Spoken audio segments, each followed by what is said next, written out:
Recently, I was walking around Greenwich Village in New York City, which is my home when I'm not traveling. Just off bustling Bleecker Street, known for its bars and clubs, my friend and I wandered onto McDougal Street in search of a watering hole. We just had a fabulous dinner at a sort of hole-in-the-wall Vietnamese place and wanted to chase that meal with a beer. Lo and behold, we saw a black doorway down a set of stairs, and it seemed to have music blaring from inside. A small black and white sign in adhesive vinyl on a black mailbox said 124 Old Rabbit Club. Under it was a neon pink spray-painted rabbit, and we thought, well, why not? I've been to underground bookstores in the West Village, the House of Yes, if you know what that is, in Brooklyn, and more on my adventures living in New York City. The rest of the story in this podcast relates to the beginning of this story, and it circles over the pond to Belgium, where I got introduced to the beer I'd ultimately toast with at the Old Rabbit on a May evening in New York City. We're taking you to New York City's Greenwich Village for a pint of Achouffe beer, and then over to Europe, to Belgium, and French-speaking Wallonia, where I sit down in the small village of Achouffe to beer taste with Chris Bauweraerts, one of the founders of Brasserie de Achouffe. Cheers. Cheers. Yeah. Let's go beer tasting in this Travels with Darley podcast episode, where by traveling with locals and being a bit curious about our world, we have a great time drinking, eating, adventuring, and best of all, learning something new.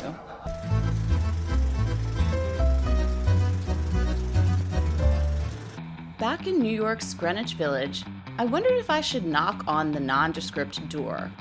We're talking about that door that said Old Rabbit on it. It didn't look like a building sign or anything. I did a quick Google search to learn that inside was the Old Rabbit Club, and it was called one of the top bars in the world.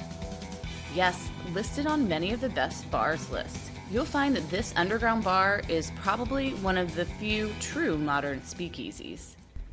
I pushed the door open to find a dimly lit, no-frills bar just wide enough for the actual bar and some stools lining it. The walls of the Old Rabbit Club are covered in small white coasters with art done by the patrons.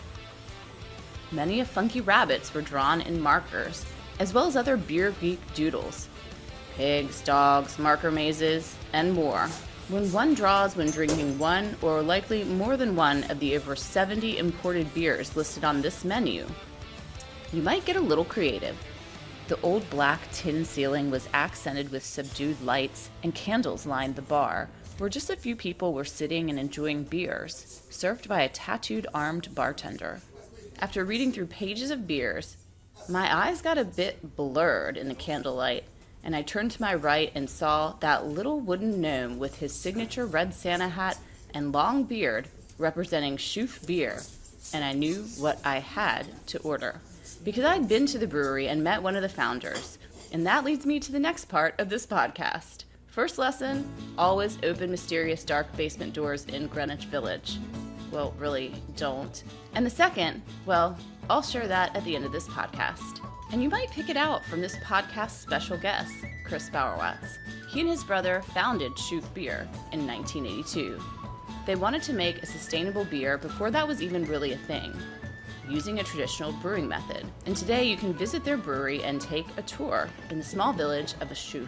In the main tasting room at a long wooden table, I sit down with Chris Bauweraerts, one of the founders. He's introducing us not only to his beers, but beer tasting. And we try a lot of beers in the process. I first advise to try the Chouffe, the last Chouffe, because there is 3 times more hops in Houblon Chouffe. So it will, if you're taking this right, it will overpower the taste of La Chouffe. Okay. It is certainly a very commercial taste, because 80% of our output is La Chouffe. Now, that's a big volume. We're sitting amid the wooden-walled tasting room with 2 beers in front of us. One is in a tall glass filled with Houblon Chouffe beer, and the other in a short round glass, sort of resembling a wine glass with Chouffe beer. These glasses, mind you, are well known around the world as the glasses to drink for these types of beers. So I figured they had significance. But Chris tells me, I'm seeing Two different types of glasses here, and all over Belgium I'm seeing all different types of glasses. What's the story with that? Why? Is there a scientific reason behind this? No, there is no, but when we started the brewery, we started with nothing. So we chose this glass because it was the cheapest glass available all over the country, because wine glasses are still, this type of wine glass is very popular. Now, marketing-wise, it brings our beer close to wine philosophy, so you can taste the beer and so on. That's the reason. Then for Houblon Chouffe we took a smaller glass because it's pour different, but I think the taste the two is the same for me. Now, when I'm tasting this beer, is there something special that I should do? Because I notice a lot of foam here, which I don't see a lot in the US. Yeah, you're right. It's a part of our tradition. In Belgium, it's a must. If you have no foam in Belgium, they say to the waiter, take it back. Yeah. And in the States, it's the same. If you don't have enough foam, then they say, hey, you are stealing me. But the foam is very important. If you taste the foam now, the foam or the lace, then just only the foam, and then in 1 minute you taste the beer. You will taste it's different. You have two different tastes in the foam and the other one in the beer. We want foam on the beers. In the States, people actually a lot of times don't want the foam. It's not part of they don't want it on there at all. They try to avoid it. You should try the foam here or the hit, and then the beer. After 1 or 2 minutes, you will taste really it's different. And okay, you lose that in the States. If you want a full pint, you lose one of the two tastes. A slurp of the foam. Yeah, it's good. One of the scientific reasons behind wanting to have the foamy head is that foam carries scents that cue our brain to what's coming. What we smell has a huge impact on how we taste. I like it. It's refreshing. Oh, thank you. Yeah, no, it's nice. It's nice beer for a nice, pretty day, like a refreshing. Cheers. Let me say cheers. We don't do cheers. Cheers. Yeah. Who knew drinking beer was so much like drinking wine? I had no idea. There's a whole culture around it in Belgium. Yes. So which is your favorite, Chris? For me, it's the Houblon Chouffe. It's not our best seller. It's La Chouffe. For 80% our production is La Chouffe. But in the States, Houblon Chouffe and La Chouffe, it's tied 50-50. This one. Okay. That voice in the background that you may have heard, it's our director of photography, because at the same time we're taping for this podcast, we're filming for my long-running PBS and streaming series, Travels with Darley. So you can go watch the video version of this segment in my actual TV show. But this podcast lends itself to longer interviews, so you're going to get the kind of behind the scenes and extended interviews when you listen here. Cheers. Another cheers. Happy beer. You're lucky we don't have 5 beers to try.